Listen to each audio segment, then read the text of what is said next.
Yo, kamusta po kayong lahat? Ako po si BON at welcome po sa BON Rap Song Challenge 2024. Ngayon po ay naghamon ulit tayo na sumulat at gumawa ng kanta patungkol sa kalayaan o pagiging malaya.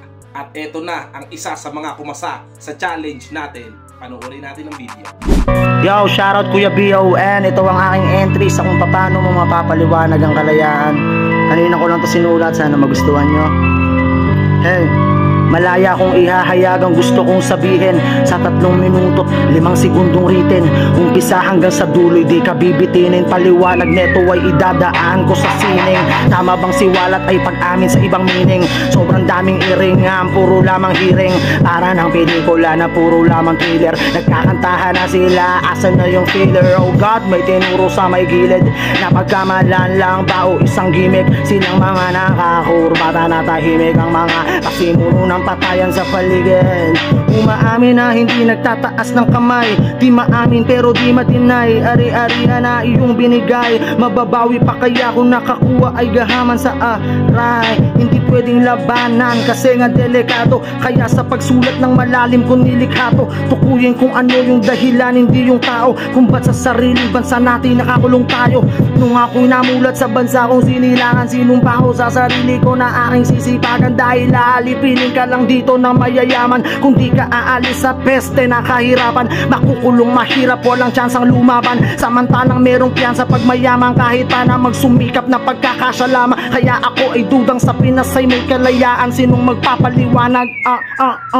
Hey, kung hanggang ngayon hindi pantay ang timbangan, kung hanggang ngayon ay meron pa ring hidwaan, kung magpahanggang ngayon ay merong nababayaran para lamang mahatulan ng walang kasalanan. Nasaan ang sinasabing kalayaan kung mismo sa sarili mong bayan ay hinayaan? Kung hanggang ngayon lahat ng merong nalalamay nakasiting pretty lamang sa kanilang mga bahay, asan ang hustisya ng menor na namatay?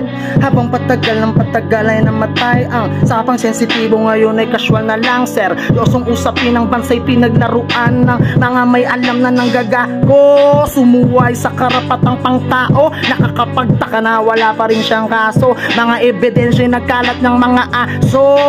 Bang bang, tunog ng bala ay umalingaw-ngaw, baho nila ay umalingasaw, pero di pa rin dinadampot.